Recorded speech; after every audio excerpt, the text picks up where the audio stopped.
CAT, Letra, Tradusp, da Faculdade de Filosofia e Letras da Universidade de São Paulo. E hoje nós temos o prazer de apresentar o nosso... nós temos... Um momentinho, eu tenho que desligar o som. Então, eu tenho hoje o prazer de trazer o nosso convidado, Ian Doescher, diretamente dos Estados Unidos, em Portland. Hoje ele vai falar sobre Bringing Pop Culture to Shakespeare. O webinar será em inglês. E o Ian, ele é um escritor que ele mistura Shakespeare com a cultura popular. Então, ele trabalha com Star Wars, ele também trabalhou com outros filmes da cultura popular, como Back to the Future, as Patricinhas de Beverly Hills, e também ele escreveu Mac Trump, que eu acho que agora que o homem tem ido embora vai ser um bom livro, o pessoal vai querer ver a parte 2. Ele também está envolvido no Shakespeare Project 2020, que também eu vou perguntar um pouquinho para ele, e várias outras coisas. Acho que vai ser bem divertido. Deixo a palavra agora com o Ian. Ian, please, it's your time. Thank you so much for having me today. I really appreciate it. This will be fun, I hope. I'm just going to talk a little bit about my work and what's taken me to it and that kind of thing. I'm going to go ahead and pull up this presentation if I can.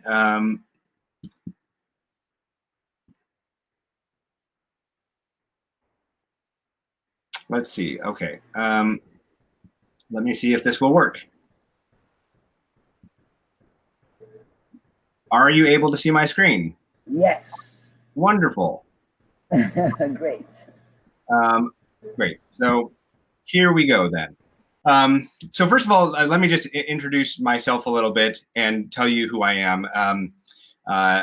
In the introduction, I think you talked a little bit about how I am from Portland, Oregon, in the United States. And I grew up as a child loving both Star Wars and Shakespeare. So this edition of Hamlet that I am showing here is a copy of the play that I bought when I was in the 8th grade. And so I was about 13 years old.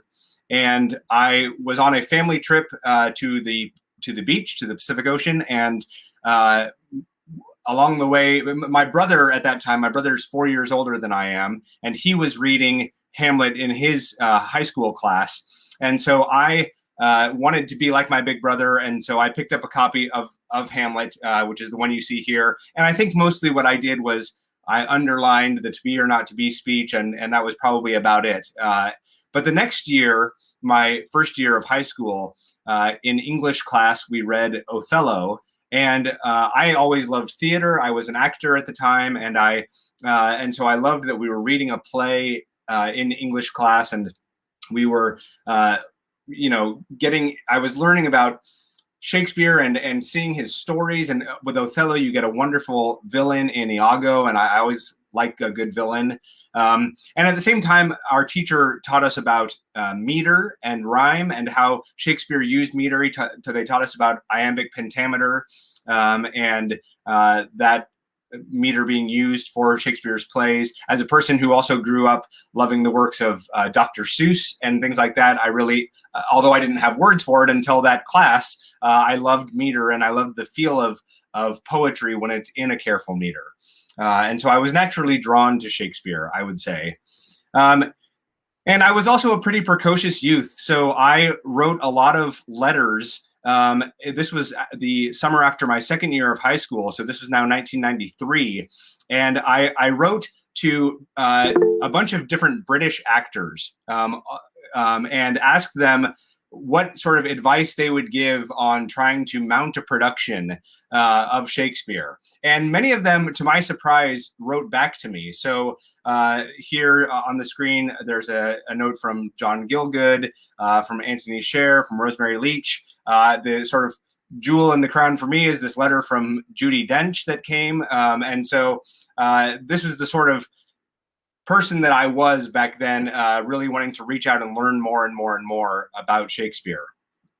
And at the same time, I also always loved movies, and so I was drawn to film adaptations of Shakespeare. That same summer, when I was writing to British actors, I was also that's the same summer that Much Ado About Nothing, the Kenneth Branagh version of that, came out, which I saw in the theater many times and just fell in love with. And then I tracked down his Henry V, which had come out a few years before. I went to see his Hamlet in college, and then, of course, there were Mel Gibson's Hamlet was out at around the same time, and other movies followed. So film has always been a way for me into Shakespeare as well. And I should mention also that I was a Star Wars lover since really from before I have memories. My parents, I was born the same year that the first movie came out. And so when I was a kid, we had all of these different movies on VHS cassette, and I watched them all the time. And so what happened now, fast forward to 2012. In 2012, three different things happened to me. First of all, I did get together with some friends of mine, and we rewatched the Star Wars trilogy, the original trilogy. So Star Wars, Empire Strikes Back, Return of the Jedi that I'm showing here. We watched these, and it was sort of revisiting these movies for me, these movies that had always been favorites of mine. It was sort of coming back to them. And then just after that happened, just after we did that watch of those Star Wars movies, I read a book called Pride and Prejudice and Zombies. Pride and Prejudice and Zombies is one of the first mashup books that became really popular, mashing up two different things, in this case, Jane Austen's Pride and Prejudice with the idea of zombies, right? And so I read this book, and I was sort of intrigued by the concept of a mashup. And then just after finishing that book, my family and I went to the Oregon Shakespeare Festival. The Oregon Shakespeare Festival is one of the United States' oldest Shakespeare festivals. And we went there and we saw some Shakespeare. And so all of these things happened around the same 2 or 3 month period. And so I had Star Wars in my head, I had mashups in my head, and I had Shakespeare in my head. And I thought at that time, wouldn't it be fun to take Star Wars and rewrite it as though it were a play by Shakespeare? And so I looked up Quirk Books. Quirk Books were the publisher that had published Pride and Prejudice and Zombies. I looked them up online, and their editor's email address was there. And so I just wrote him a note out of the blue. This is the actual email that I wrote from July 20th of 2012. I sent this email to Jason Rekulak, who was an editor at Quirk, and just said, "Hey, I've got this idea. What do you think about it?" And he responded pretty quickly. As you can see here, it was less than an hour later. He responded and he said, "Well, if you actually write something, let me know and I will take a look at it." And I thought, well, this is great. This is a real editor who could actually make this happen. And he's written back to me and said, go ahead and try it. And so I sat down with a copy of the movie Star Wars, and with all sort of the knowledge of Shakespeare that I had in my head, and I started writing. And the first thing you come to when you start working on Star Wars as a movie, this is just a quick, this is sort of where we've come now in the intervening years. So since that email that I sent to Jason, 9 books have come out. So 9 books in the last 8 years. I've been very, very fortunate.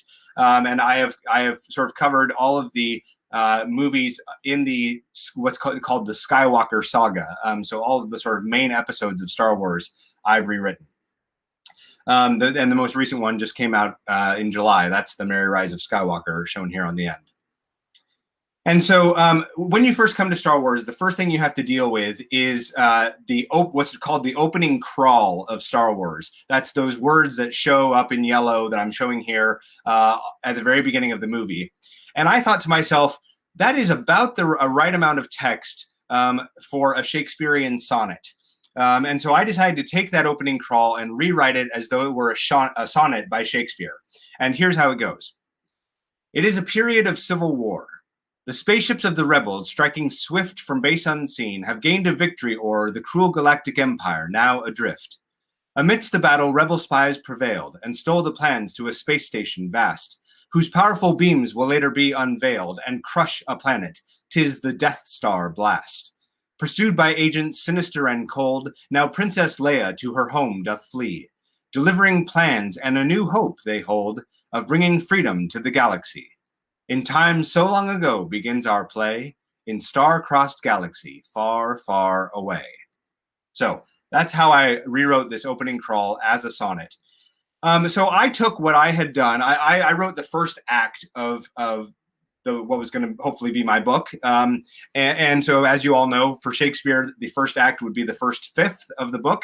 And so it was about 25 minutes of the movie. And I sent that back to Jason, this editor. And he responded and he said, I really like this. And the next step is to take it to Lucasfilm to see if we can get actual licensing for it. And so he sent what he had, or what I had done, onto a contact that he had at Lucasfilm. And they reviewed it, and they wrote back and they said, well, we really like what you've done, but we want to see if you can do more with it. We want to see if you can have more fun with it. And so they asked me to revise the first couple of scenes of the play. And so in those first couple of scenes, one thing we have is C-3PO and R2-D2 on a rebel ship trying to escape. And I decided, I had at that point had R2-D2 speaking in sort of beeps and squeaks, to C-3PO and that kind of thing. And I thought it would be fun to have R2 in his asides or his soliloquies speak directly to the audience in English. And so I wrote a speech. One of my first speeches for him is when C-3PO has just called him an imp. And R2-D2 says this. He turns to the audience after C-3PO leaves, and R2-D2 says, "This golden droid hath been a friend, 'tis true, and yet I wish to still his prating tongue. An imp he calleth me. I'll be revenged, and merry pranks aplenty I shall play upon this pompous droid C-3PO. Yet not in language shall my pranks be done. Around both humans and the droids I must be seen to make such errant beeps and squeaks that they shall think me simple. Truly, though, although with sounds oblique I speak to them, I clearly see how I shall play my part, and how a vast rebellion shall succeed by wit and wisdom of a simple droid." So that's what I did with R2-D2. And Jason took my revisions and sent them back to Lucasfilm, and Lucasfilm said, "Okay, we will license this project officially and let it be an official Star Wars book." And so we were off to the races, and at that point, I had to write the rest of it. And so one of the things that I decided to do, there is one moment visually that gives us an instant visual cue for Shakespeare. And that is Hamlet holding up Yorick's skull in his hand, right? And so I wanted to have that moment in this play because visually it's such a call to Shakespeare. And if you remember the first Star Wars movie, Han Solo and Luke Skywalker dress up in stormtrooper costumes or outfits, and then at some point they take them off and change back into their normal clothes. And so I decided to have Luke address his stormtrooper helmet. And here's the illustration that went with it by a wonderful French-Canadian illustrator named Nicolas Delort. And this is what Luke says. "Alas, poor stormtrooper, I knew ye not. Yet have I ta'en both uniform and life from thee. What manner of a man wert thou? A man of infinite jest or cruelty? A man with helpmate and with children too? A man who hath his empire served with pride? A man perhaps who wished for perfect peace? Whate'er thou wert, good man, thy pardon grant unto the one who took thy place, in me." So that's Luke's speech. This was just a moment to really have fun. Writing this first book was one of the sort of most joyous experiences of my life. I had always wanted to write books, but I actually thought I might write academic books, given my background. And so writing this was just pure fun. I'll share one more speech with you from that first book. And it's from Obi-Wan Kenobi, right before in the movie he lets himself be killed by Darth Vader. And so right before that happens, in Shakespeare, no one would just die silently as Obi-Wan does in the movie. They're always going to have a speech about it and tell you how they're feeling in that moment. And so this is what Obi-Wan says during that final battle. He says, and I'll do my Alec Guinness impression for you. "A Jedi is not made of fear or hate, but must a nobler countenance display. It is a lesson learned in times gone by, that still I teach myself unto this day. Full many years I've spent with thoughts of this instant when Darth Vader I'd confront, but now my thirst for retribution's cold, while sweet forgiveness doth my spirit taste. I know I cannot win this battle here, nor would I wish to slay the kindly man who surely still within this black shell lives. And so unto this death I'll go, this sleep that promises the dream of peace, this undiscovered country from whose bourne no traveller returns, and I'll know at last tranquillity of heart. But ere I die, I'll one last lesson teach. I shall in this my final moment set a keen example for the universe, that future generations may yet know the valor and the strength of Jedi Knights. Put up thy lightsaber now, Obi-Wan, and show thyself a Jedi to this son. And then he lets himself be killed. So that was my speech for Obi-Wan. As you can see with that speech and the speech from Luke Skywalker I read a moment ago, one of the things that I started to do really from the beginning with these books was incorporate Shakespearean references here and there throughout, because I thought it would enrich the experience of the people who are reading this who are Shakespeare fans. So right after this book came out,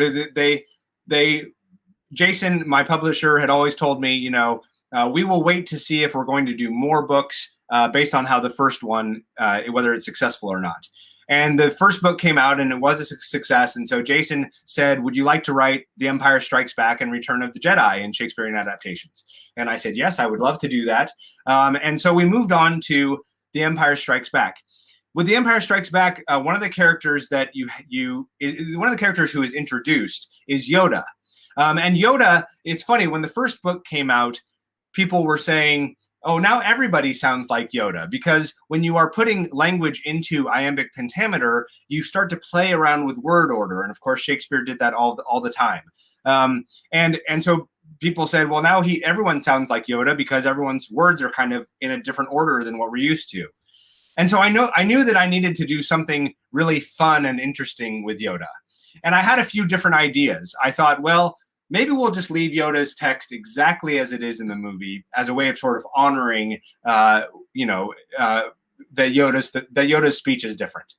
And then I thought, well, maybe if everybody else is speaking in Shakespeare's time, maybe Yoda takes one step back and he is speaking in something like Geoffrey Chaucer's language. But I tried writing some of that, and I am no good at writing like Chaucer wrote, it turns out. And then I thought, well, okay, so maybe we'll have it be a sort of flip around, and everybody else is speaking in Elizabethan English, and Yoda will speak in modern English. And so here's actually a snippet of the example that I had. I had Yoda saying, "You're ready? Really? What do you know about ready? I've been training Jedi for 800 years, and you want me to listen to you about who's ready?" So it was sort of this modern sort of speech. And that still didn't feel quite right to me. And I was, I was thinking, and one day I finally had the idea. And as soon as I had the idea, I thought, this is perfect. This is what I'm going to do with Yoda. And I ran it by Quirk Books, and they ran it by Lucasfilm, and everybody agreed that it would work. And so what I did was I took Yoda's lines and I put them into haiku, the traditional Japanese poetic form. Of course, that's not Shakespearean. We have no evidence at all that Shakespeare knew anything about haiku, but it was very much in the spirit of this project, where I was, sort of having fun with language and doing sort of strange and unusual things. So here are some of Yoda's lines as haiku. "Nay, size matters not. Look thou at me, I prithee. Judge me by my size, and where you should not. For my ally, 'tis the force, a powerful ally. Life doth create it. Its energy surrounds us, binds us together. Luminous beings we are, not this crude matter. You must feel the force. Around thee, here, between thou and me, tree, rock, everywhere it is. In between the land and your ever-sinking ship, the force is there, too." So that is what I did with Yoda. And then after we did The Empire Strikes Back and Return of the Jedi, those books, so the first book had come out in 2013, just a little bit under a year from when I sent Jason that first email with suggesting the idea to him. So that's pretty fast for publishing, about a year's time between the idea and the book coming out. And then the next two books, Empire Strikes Back and Return of the Jedi, both came out in 2014. And then we decided to move on to the prequel trilogy. Now, for those of you who know Star Wars, you know that the prequels are not as popular of movies with some people as the original trilogy is. But when I was doing book events for the original trilogy, people kept coming up to me and asking me if I would do the prequels, especially children, younger readers, because for them, the prequels were the Star Wars that they had grown up with in the same way that the original trilogy was what I had grown up with. And so they really wanted to see the prequels given this treatment also. And so we decided to do that. And when you address the prequels, you have to deal with Jar Jar Binks. Jar Jar Binks is one of the most sort of debated characters of all of Star Wars because well, frankly, because he's so dumb, and some people just don't like him at all. Some people love him, and so I knew I had to do something with Jar Jar, and I decided to do something similar to what I had done with R2-D2. With R2-D2, you know, he speaks in one way to the other characters, and then he speaks in a totally different way to the audience. And I decided that that's what I would do with Jar Jar Binks. But unlike R2, where you sort of get what you expect from him in both ways, with Jar Jar, I decided that when he speaks with other characters, he's going to be really dumb, just like he is in the movies. But then when he turns to the audience and has his soliloquies, it'll be revealed that he's actually very smart, and he knows exactly what he's doing. And he is seeing these Jedi who show up at his planet on Naboo. He's seeing this as an opportunity to reunite the people of Naboo and his people, the Gungans.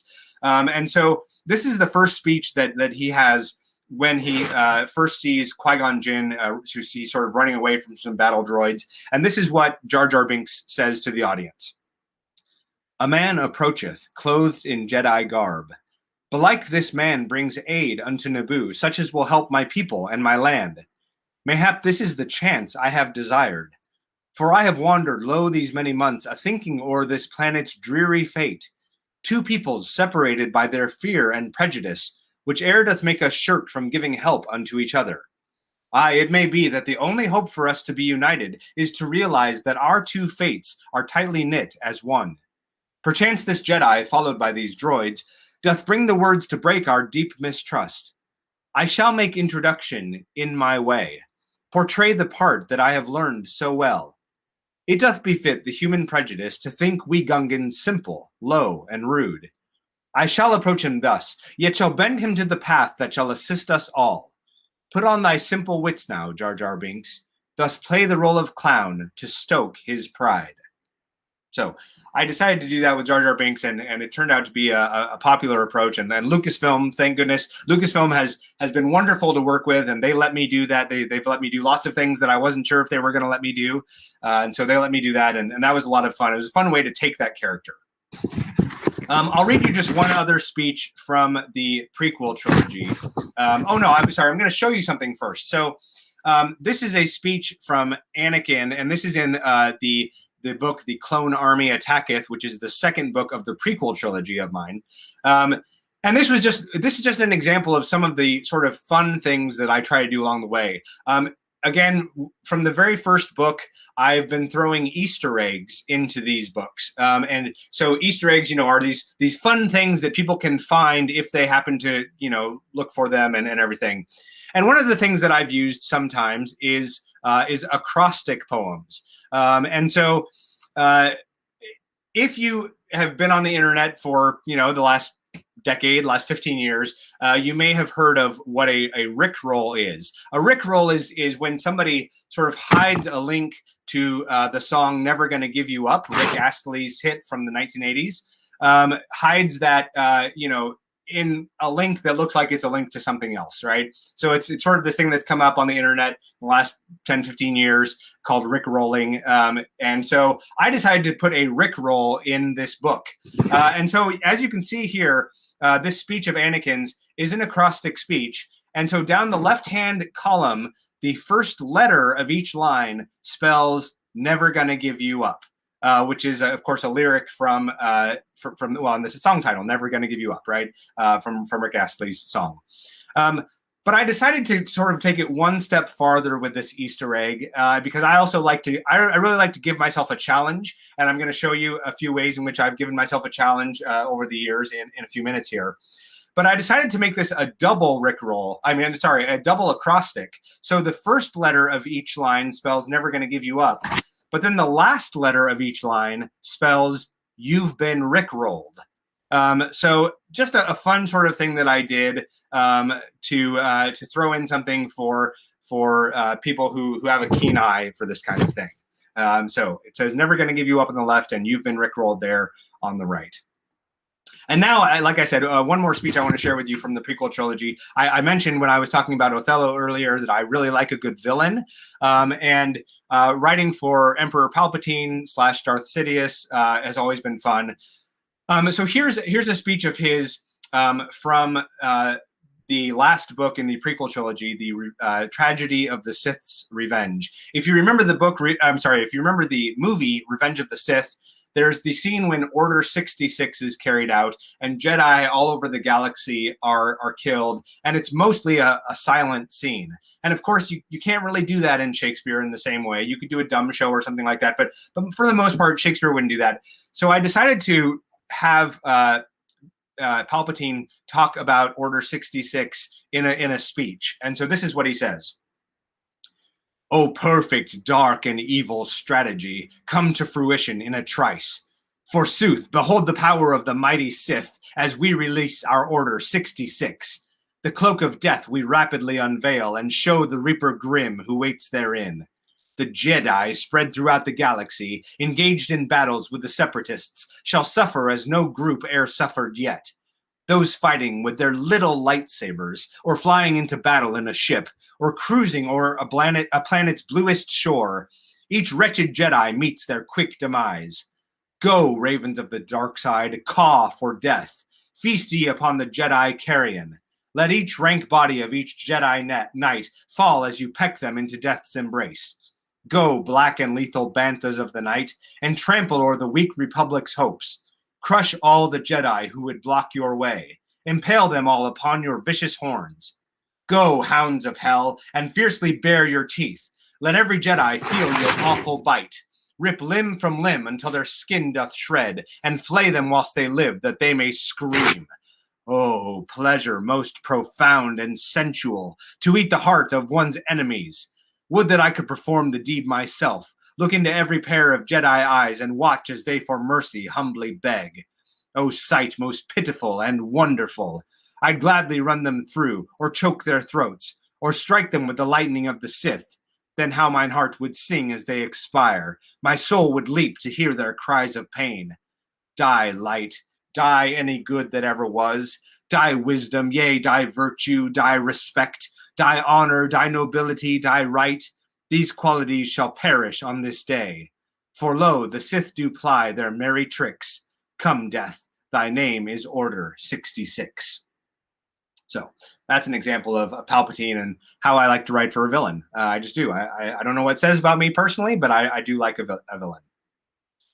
And then we moved on to the what's called the sequel trilogy, which is the three most recent Star Wars movies that have come out in the Skywalker saga. So The Force Awakens, The Last Jedi, and The Rise of Skywalker.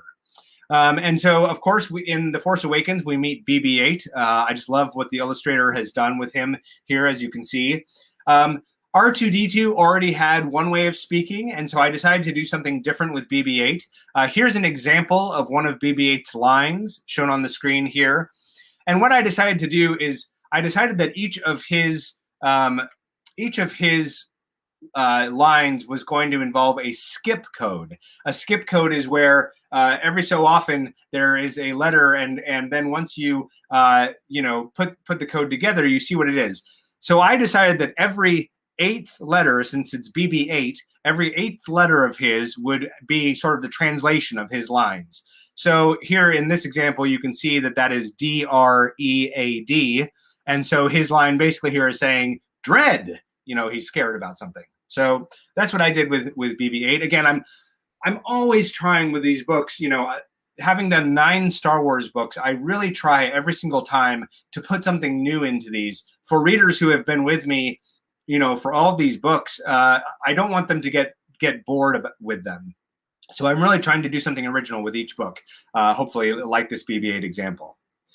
And then an example from the movie The Last Jedi. I'll play you this clip. If you remember this moment in The Last Jedi, Rey goes in and she sees this line of all of these different rays behind her, sort of extending to infinity, and she has this moment where it's and it's something that's hard to do. You can't, in a book, you can't get it, except with obviously with the illustrations, you can't get that sense of visual resonance that you have in that moment for Rey. And so I decided to do it in language. I'm going to read you this speech, and then I'll show you the speech, and then I'll talk about what I did.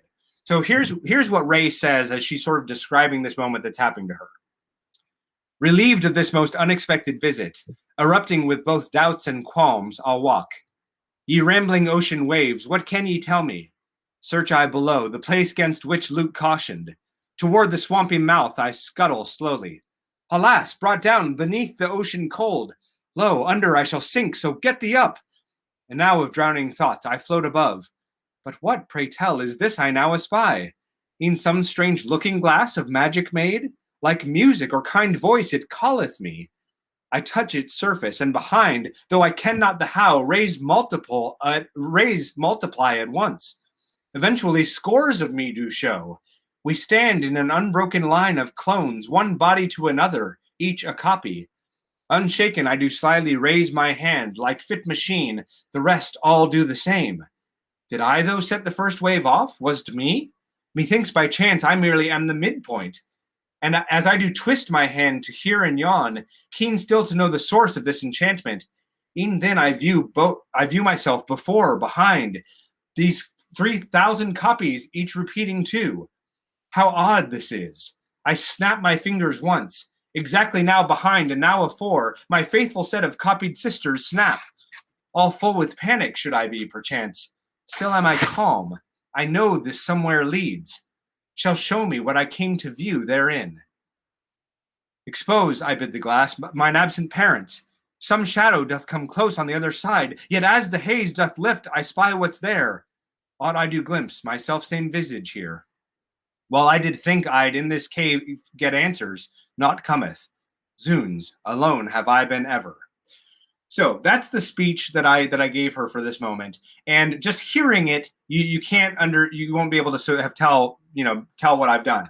Here's the speech, and again, seeing it on the page, you wouldn't actually necessarily know what I've done. But what I did to visually in language make that sense of all these rays stretching out is that I put one letter R in every line of this speech, and in the first line it's the first letter. In the second line, it's the second letter. The third line, it's the third letter, all the way down to the 36th line, where it's the 36th letter of the line.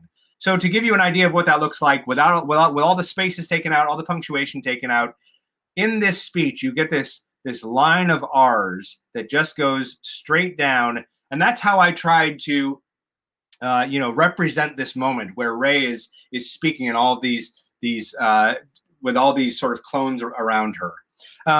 And again, this is one of those challenges that I gave myself. Nobody told me to do this. I just thought it would be a fun thing to try. And I honestly, I didn't know if I would be able to do it.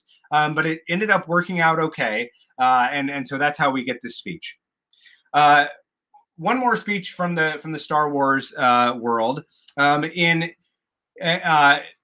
the most recent movie, The Rise of Skywalker, John Williams, the composer of the Star Wars music, John Williams has this quick cameo. I'll show it to you here. He plays a bartender as the good guys are sort of passing through. Don't mind us. So that's John Williams there, right there, sort of shaking his head, looking dismissive. And so I decided to write this speech for John Williams as he is seeing these droids. And here's what his character says in my version. Since I have many years bartended here, time hath put strange events athwart my path. Sights never seen have passed my watchful eyes. Here walks, oh heaven, a band that seemeth base. The metal knave he rankleth. Out he stays, were my shrewd rules established presently. Alas, the central statutes in the bar were never set by mine astute decrees. Thus shall I let them pass me peacefully. Oh, ne'er shall a creature say that Oma Trace, which is the character's name, hath ever treated any type with hate, abused all the strength his status bears, and acted aught but kindly every day. Nay, I shall serve sans further statement. Oh, regardless, they that pass near Oma Trace may feel my sneer when walking past the bar, may sense the deep chagrin where falls my stare, may grasp resentments and distaste nearby. If I have hurt them, oh, then mercy grant. So, again, here's that speech as it appears in the book.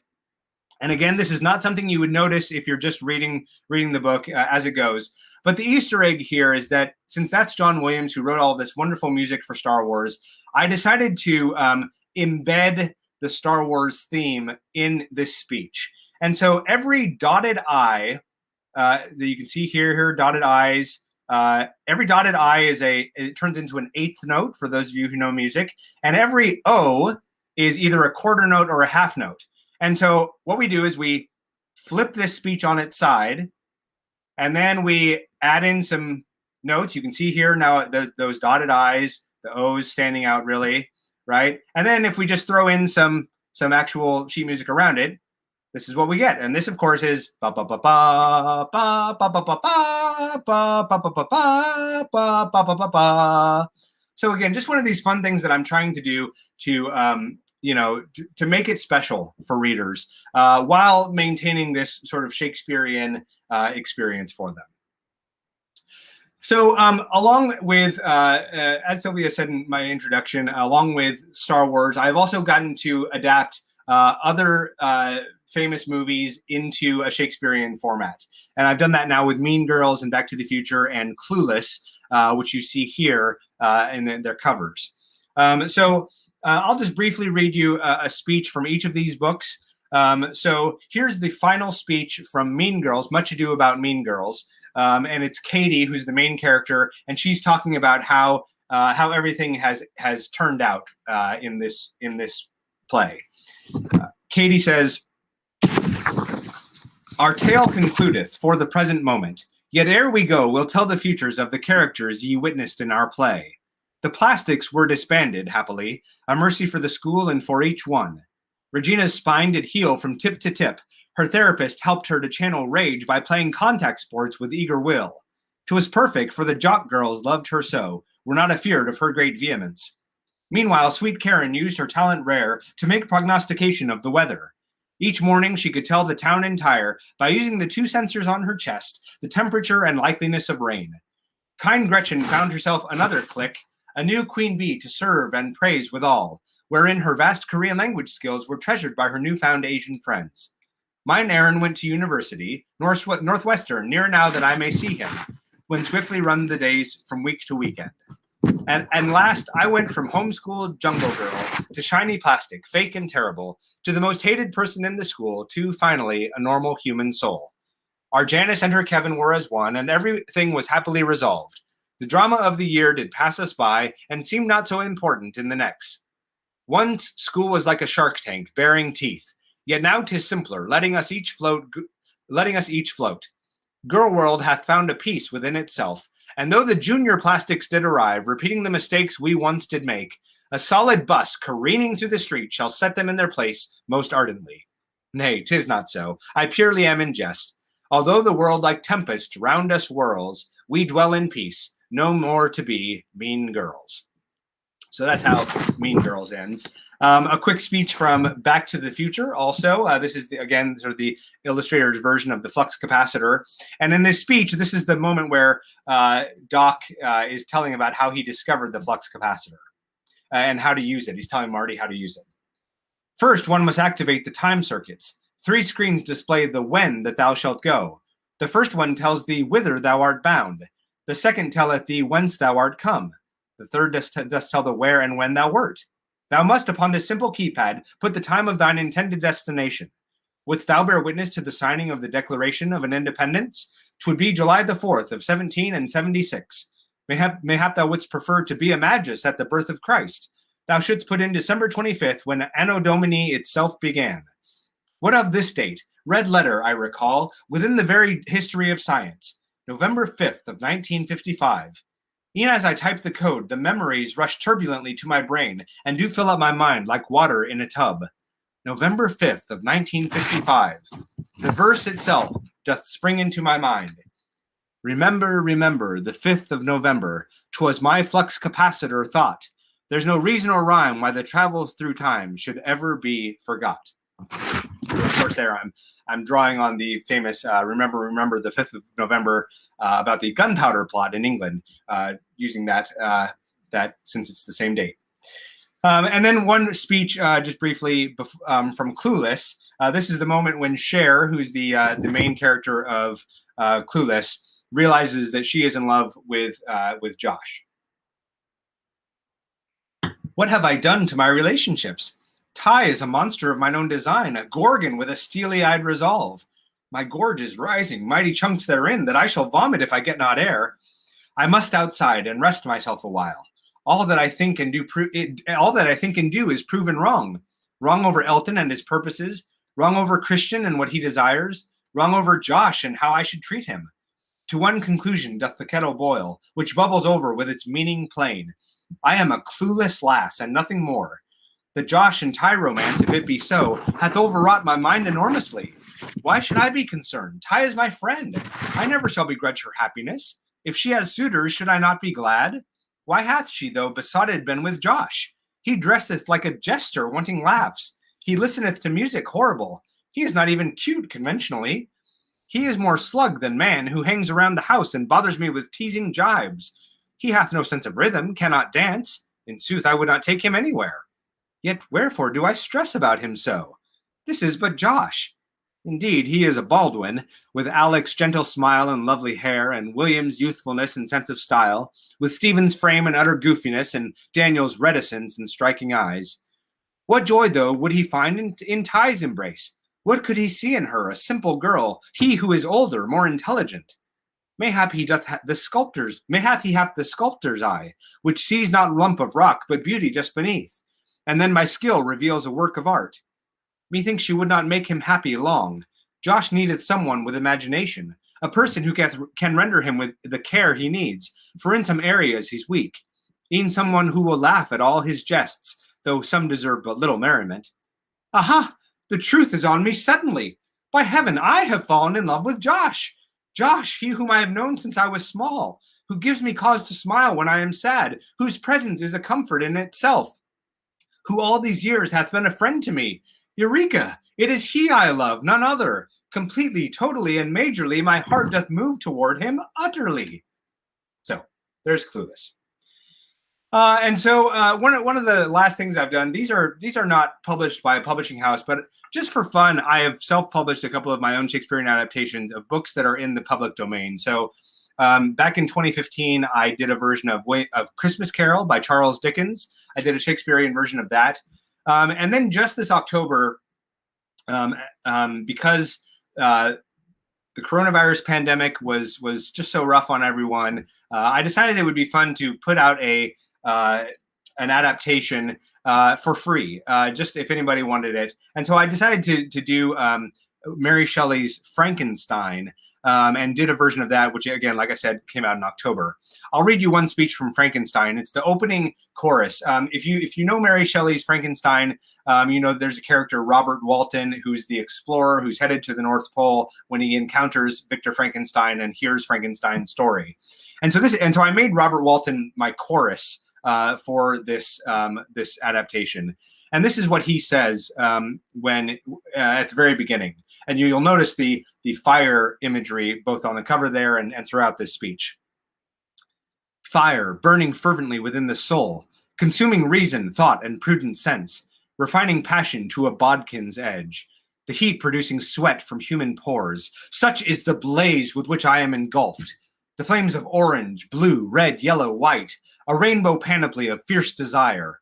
Oh, what can stop the pure, determined heart or snuff out the resolved will of man? My will's bright embers fix my compass north, toward the vast unconquered lands of ice. Infernal fever for the frozen fields, which fanned my spirit to its singeing point, led me to ship, to water, to a trek, the elusive North Pole waiting at its end. My scorching ardor for the voyage there hath burned within me constantly for years, until, at last, the shipmates were secured, supplies and sustenance obtained in bulk, and swiftly launch our vessel on its way. The trip's commencement smothered not my fire, but like a spark that in the woodland drops, which sets a forest whole to raging flames, my hot desire extended to my crew. For weeks we were a band together burnt. Adventure was the flare that lit our route. It happened on the journey that our ship was caught within the ice floe fixedly. There, as a candle neath a glass will be extinguished, did my doubts at first arise. Was all the smoldering within our chests to come to naught?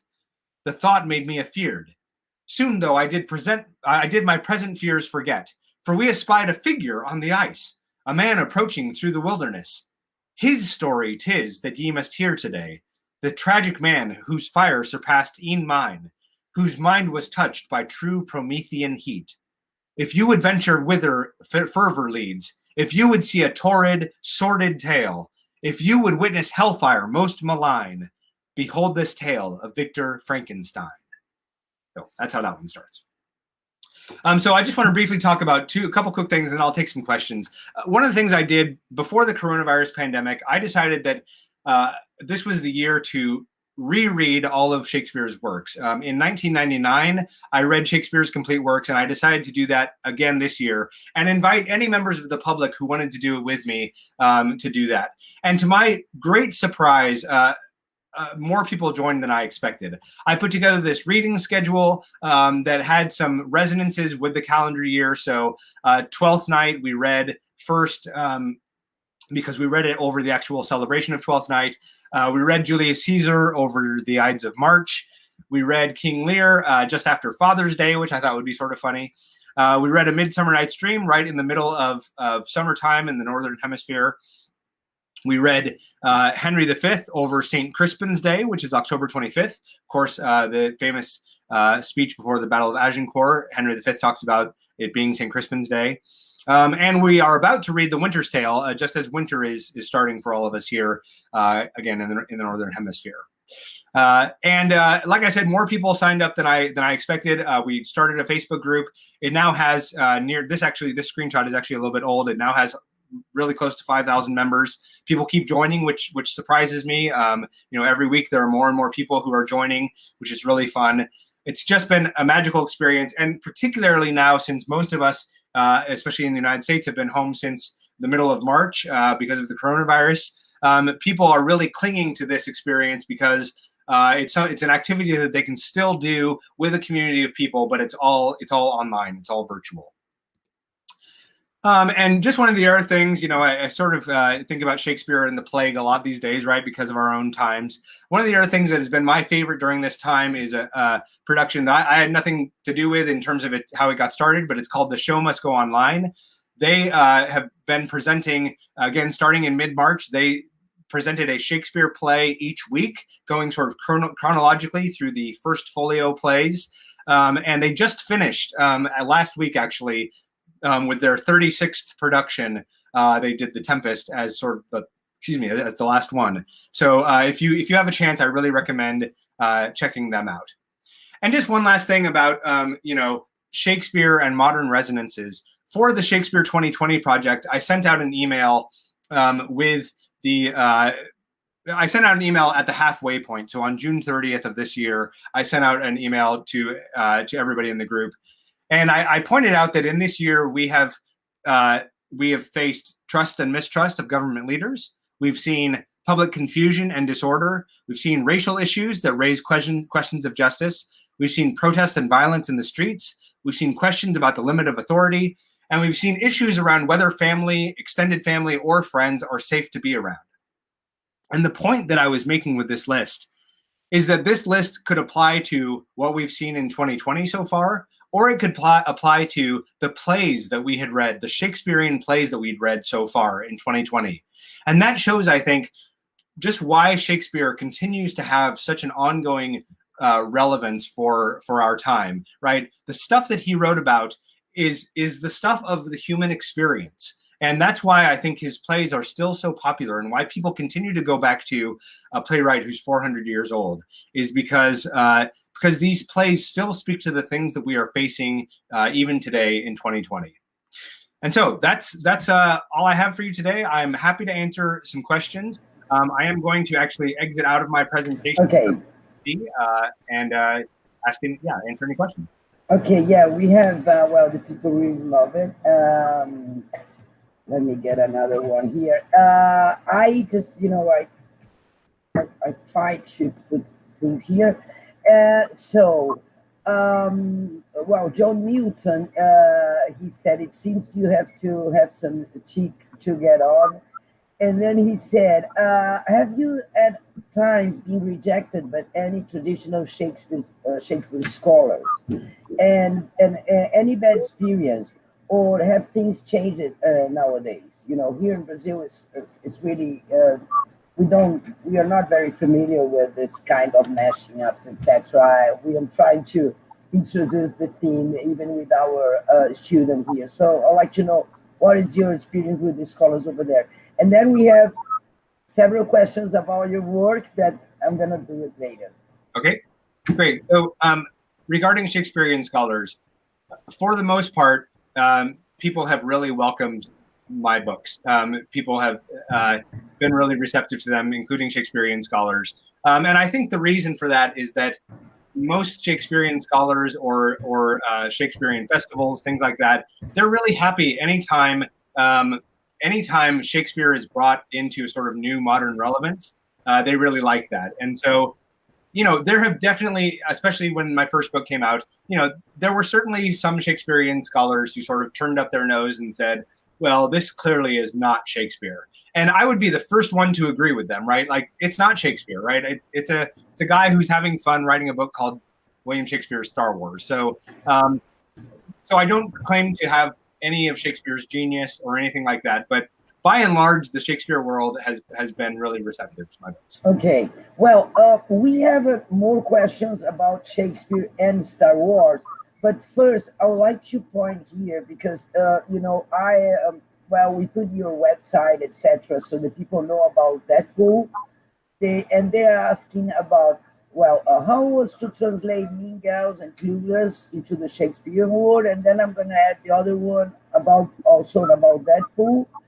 And also they spoke about Back to the Future. I would like to know about your choice process, if possible. I'm mixing like three questions. Sure. So so Quirk came up with this idea. For years, we've been talking about, would we maybe do some other movie that's not Star Wars for these adaptations? And Quirk decided to start what they called the Pop Shakespeare series. And they decided the first books would come out in 2019.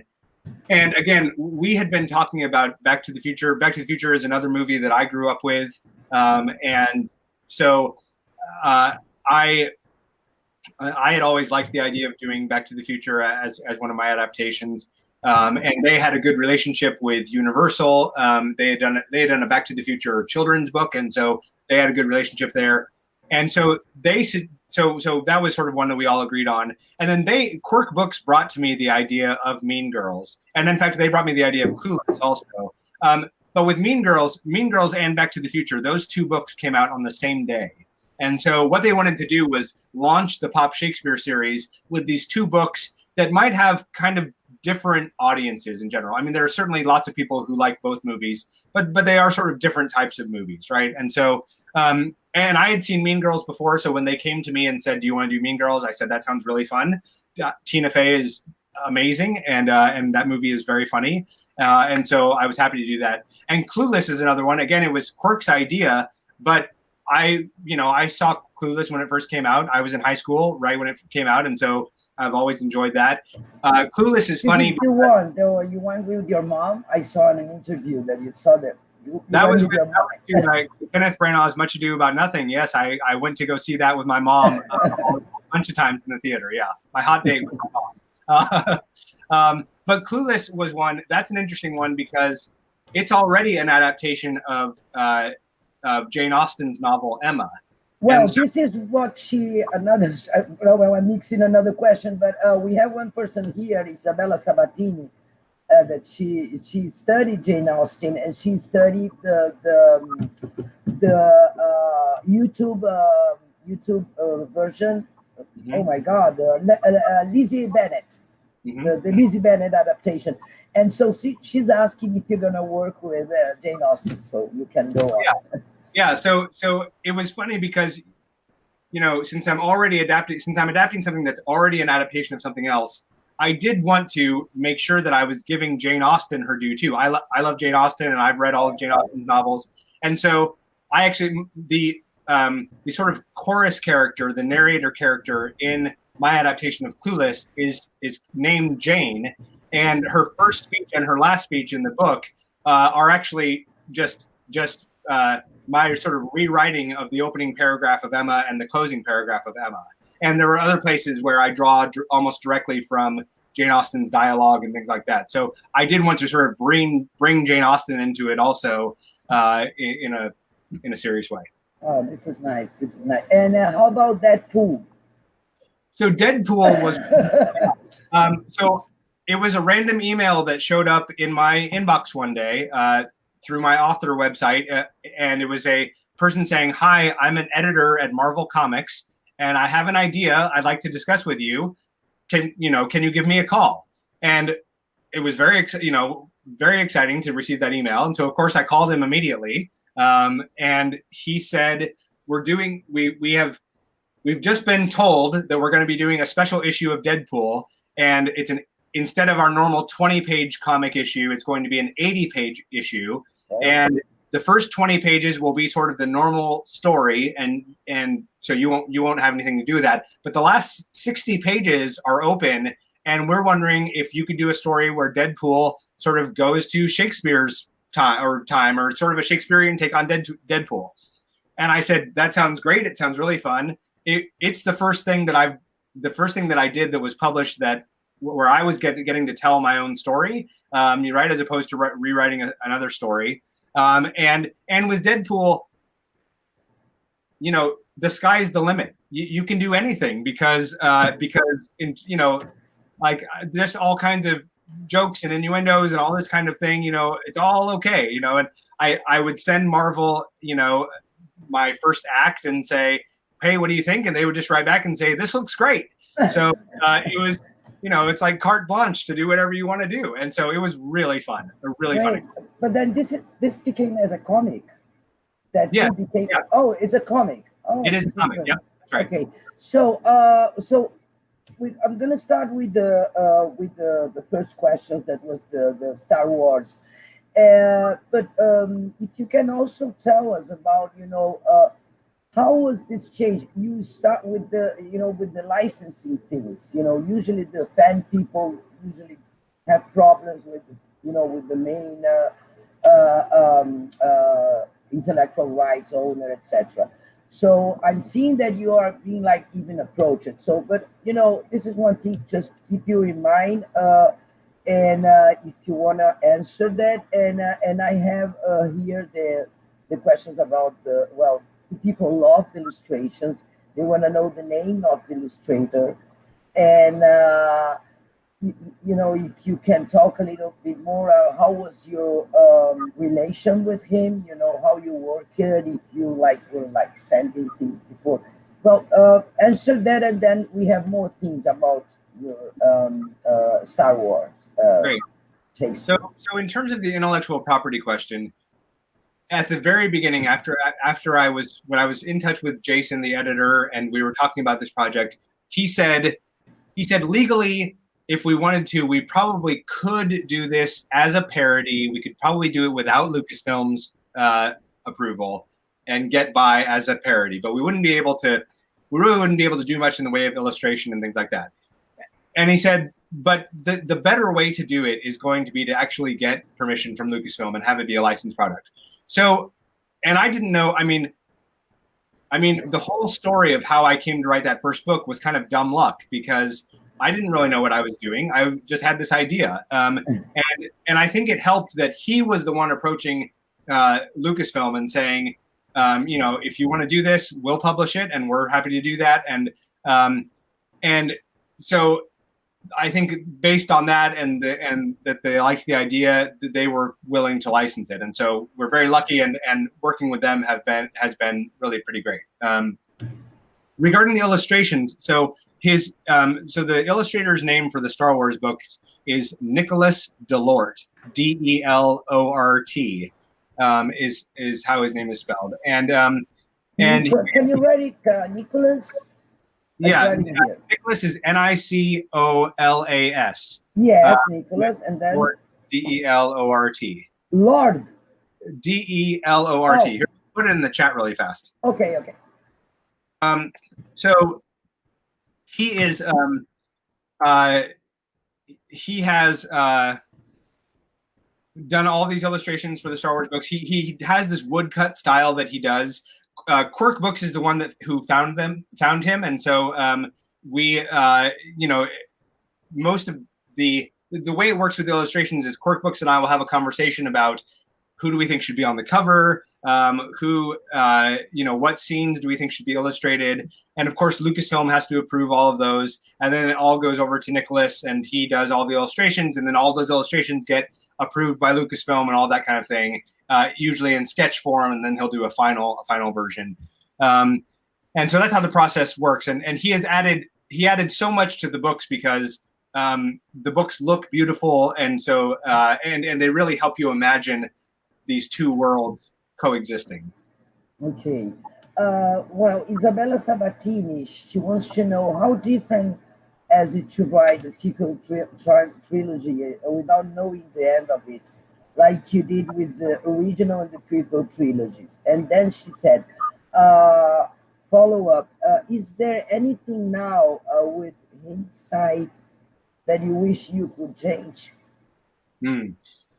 So the question about about not knowing what's happening, that's a really good question. Because with the original trilogy, I knew those movies so well. I grew up with them, they're in my blood. And so those, I didn't have any problem with. With the prequels, I knew those movies, but I didn't know them as well. And so I actually got a group of friends together before I started writing them to talk through them and make sure I knew what all the issues were. In some cases, just make sure I understood the plots of them, because they're convoluted sometimes. And then with the new trilogy, the sequel trilogy, I didn't get.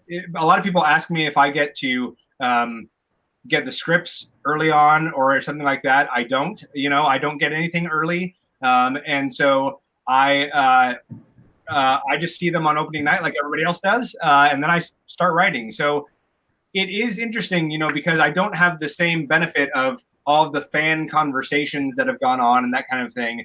And I'm writing them really pretty fast. In all three cases, I wrote them within about 2 months of the movie coming out. So it really is a different experience for each trilogy. And then the question about, what was the second question? Yeah, the second question was, is there anything now with inside that you wish you could change? That's right. Not a whole lot. There are little things, word choices here and there and things like that I wish I could go back and redo.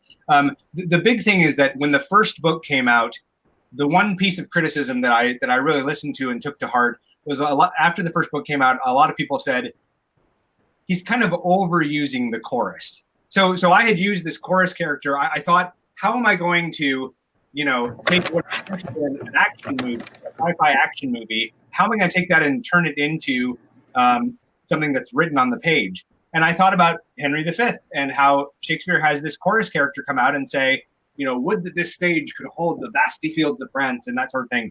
And so I said, okay, I'm going to do that.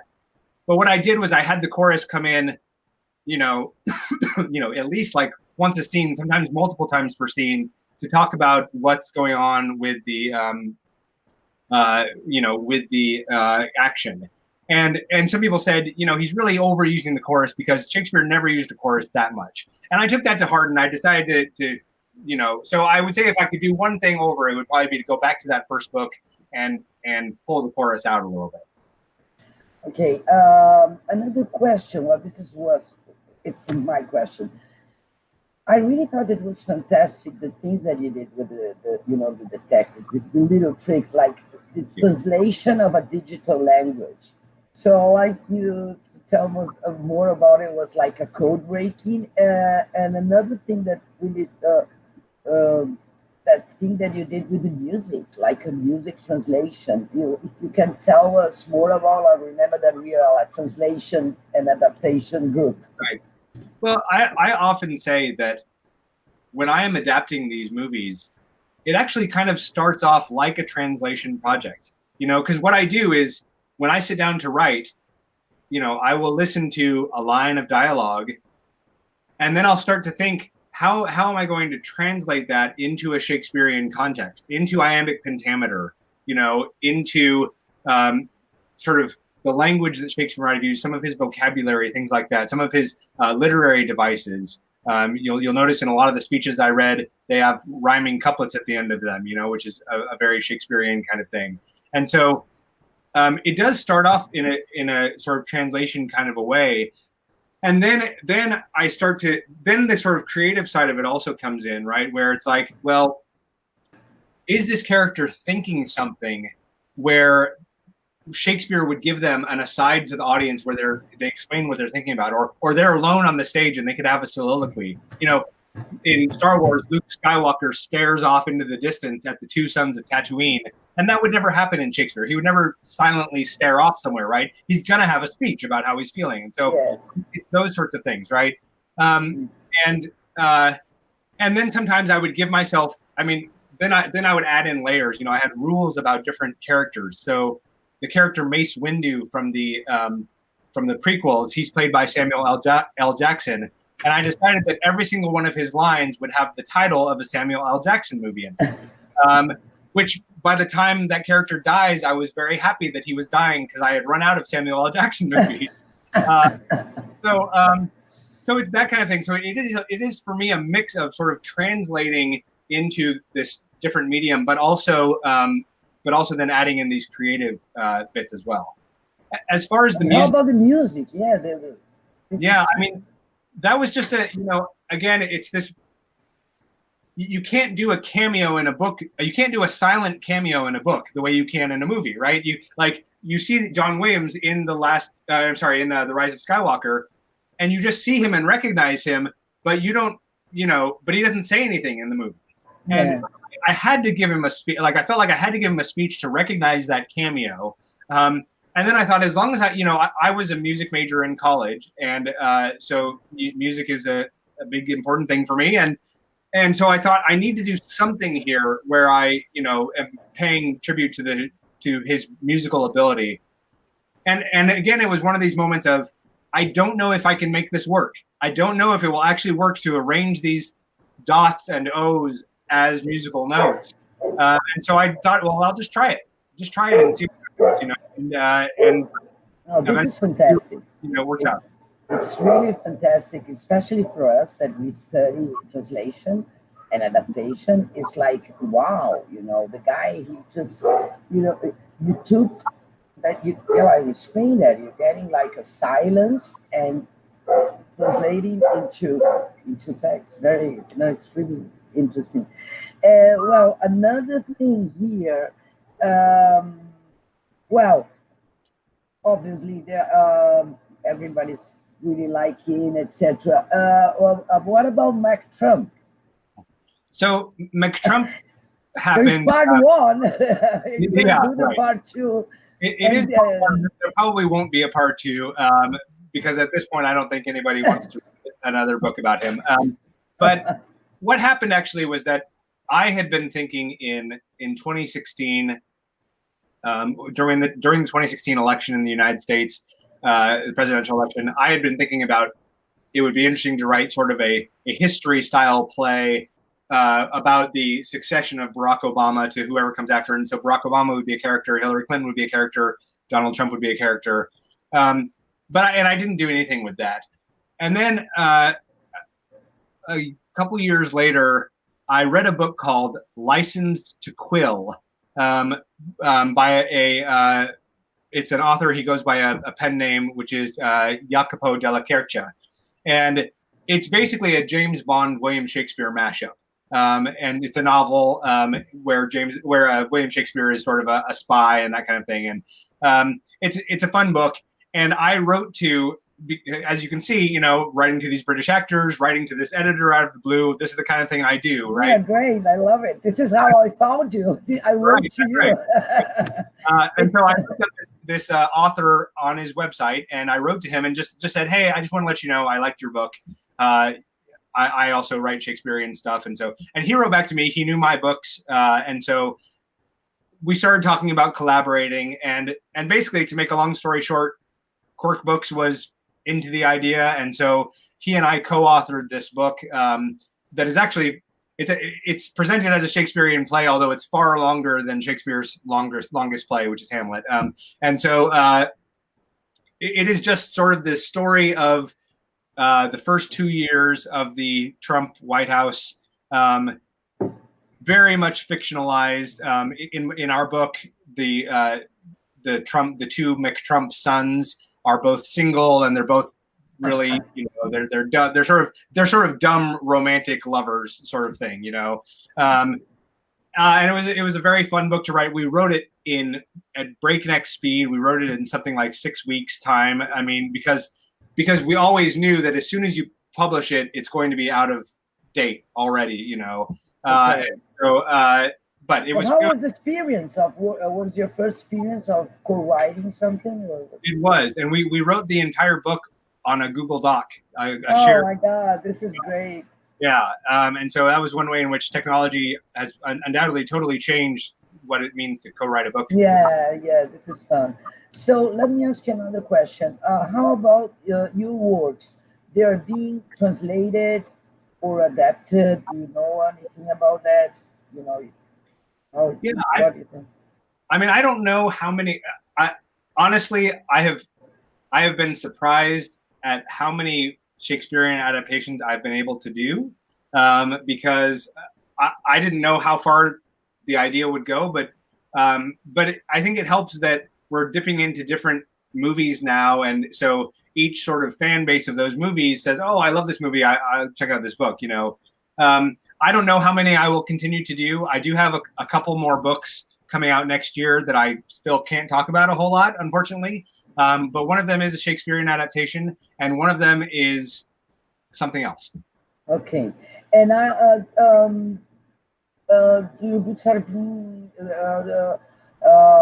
you have like agents and selling your rights to like other countries so they can translate your works? So the way it works with all these licensed books is that translation and that kind of thing all is all. How am I saying this? The movie studios get to make the decisions about whether they want to do that kind of thing, and so there is a very talented German translator has translated my first 3 Star Wars books into German. He kept them in iambic pentameter and everything, so it's remarkable what he's done. And I believe there are Russian translations out there, but I don't think those were authorized. I think those just happened. Yeah. They need they don't just need your authorization. They need also the like now Disney authorization. Yeah, so like, that's right. And for any translation, they but this doesn't work for the other books. For the other books that you have more books that they are not Star Wars. So these ones you can like sell the rights to other countries.